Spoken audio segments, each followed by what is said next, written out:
Oh, you have a question? Okay, so after that, you can transfer I have up a your question. Yeah, for Dr. Brick, the Anasazi bean, that's only 1% that's grown here in Colorado. Is that an environmental issue? I mean, it doesn't grow well? Or is it just a misunderstood plant? And what does that have to say about the rest of the varieties of green beans and the way they grow here? Can you hear me?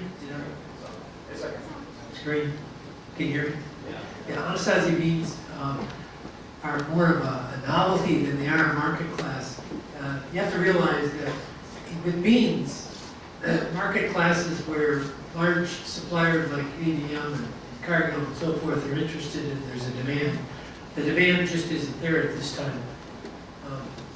The story about Anasazi is that they found the seeds in a cave in southwestern Colorado, and they brought them out, and they germinated, and now we have Anasazi beans. Well, beans don't last that long in storage, you know. They just can't handle it. However, if you go to Mexico in the markets, you'll find it in the markets. They are in Mexico, they are in Central America, and you'll see beans just very much like it. If you look at the records, Kaplan published an article in 1953 about the beans of southwestern United States. Anasazis were in there, so they were actually being grown. But, so it's a marketing thing. It's just a matter of there just isn't enough demand. There was a report that they were lower in flatulence than other beans, but I don't think that's been proven to be true. If that were true, it'd be probably the most famous bean. Okay, there was the question over here. Yeah, wherever that microphone is, fire away.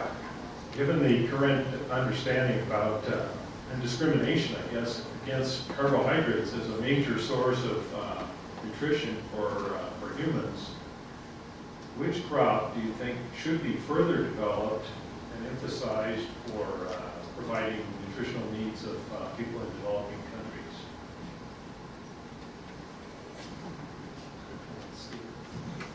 I don't know if anyone else like that. You know, it's an interesting question. When you have 1 billion people going to bed hungry, and that's increased from 800 million due to the economic downturn, I think in the part of the world that you were interested in, there is less concern about the nature of carbohydrates. So that would be, now your next question is what's the right way of posing it? I would defer to the panel, but I think most people would say the ideal way would be to have a diversity of foods.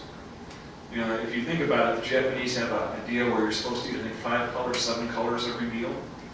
And if you think about it, it's a great way of getting your diversity.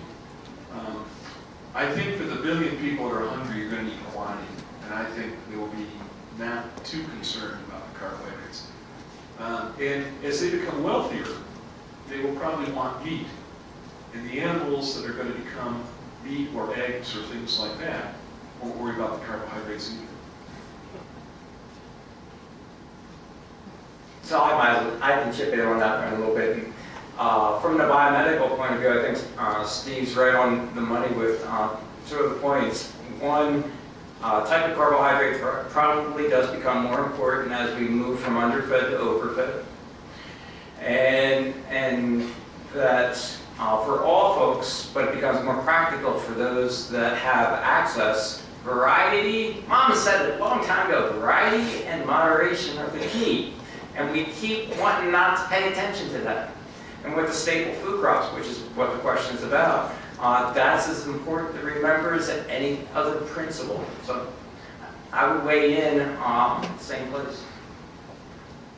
I want to make a little comment too about agricultural systems and marketing.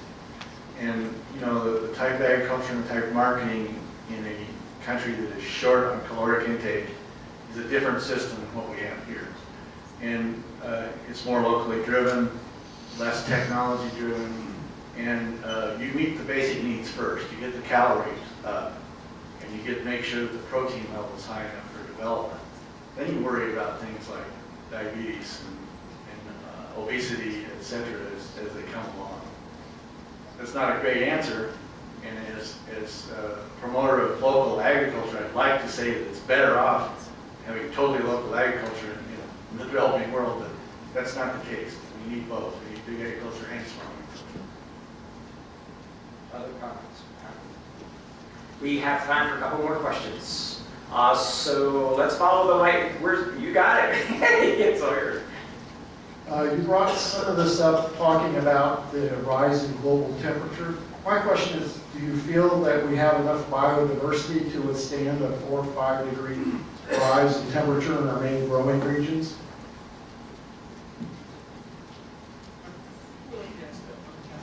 I think the breeders need to do that. I've put in a small comment, and I'll turn it over to somebody who knows more about this, but the grape growers are already saying, we've had meetings on how to deal with this already, and I'm sure all the other crops have as well. So whether it's really going to happen in the speed we think of it or not, it's definitely being considered. And since everything's in the tropic, subtropic to temperate range in terms of our crops, the effects will be pretty big. Comment on that. It's all. I think that there's enough diversity and breeders have enough skill that with enough time and a given goal, that adaptation to higher temperatures can be achieved. What I'm more concerned about is what's also predicted with climate change is extreme variability, especially with moisture, so that you could go from droughts to floods and different temperatures bouncing around a little bit. That's a very tough breeding challenge. You know, it's hard to breed for resistant to everything at one time. And so it's kind of a mixed bag. How variable is it going to be? But I think there's a lot of work going on now in breeding for increased drought tolerance and heat tolerance, and I think we're going to see those improvements. I think in terms of the collection that we have in USDA, we have a huge amount of diversity, and we have some brilliant breeders. So in terms of how our crops are going to be, I think global climate change and wheat allergies could make sorghum huge. Invest in sorghum. But I think there's also a problem. We do a lot of work with native flora, with the Park Service, with the Forest Service, with conservation groups. And a lot of the United States, we've made a big point that we don't have a lot of diversity. Actually, we have a tremendous amount of diversity. We have wonderful plants that have medicine or hyperaccumulate metals or do fantastic things. And as climate changes, you might be seeing attrition of those types of plants and a loss of our flora. And so I think agriculture, people will eat. We might eat different things, but we also might see a loss of the diversity that we come to appreciate and we need for other things besides food.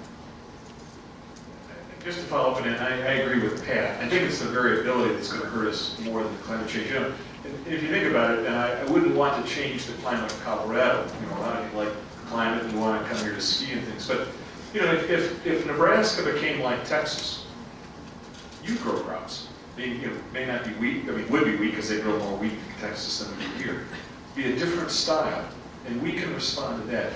The types of things I think you're going to see shed I'm really worried about the in situ collections because they're islands. And you know, you think about it, you're already seeing through, you know, basically land changes and climate change, the tomato has been lost. And it's that kind of thing which you sort of wonder whether you're positioning yourself for a future failure while surviving of the day. But you know, and one of the things that you always have to worry about is, I don't know if you're familiar, but they talked about with climate change how the diseases would change, and how they talked about, my God, we'd see all these terrible diseases, and they'd be going up near the Mississippi, and they'd be, and then you looked at it and you said, oh, wait a minute, the climate in New Orleans is very similar to the climate in certain parts of Africa, and you don't see the diseases in Africa in New Orleans. So we have a system of hygiene and whatnot that has eliminated many of those things. So you have to figure, like I say, Nebraska would have agriculture. It may be a Texas agriculture, and the Nebraskan agriculture may be in North Dakota. And that may be what climate change does.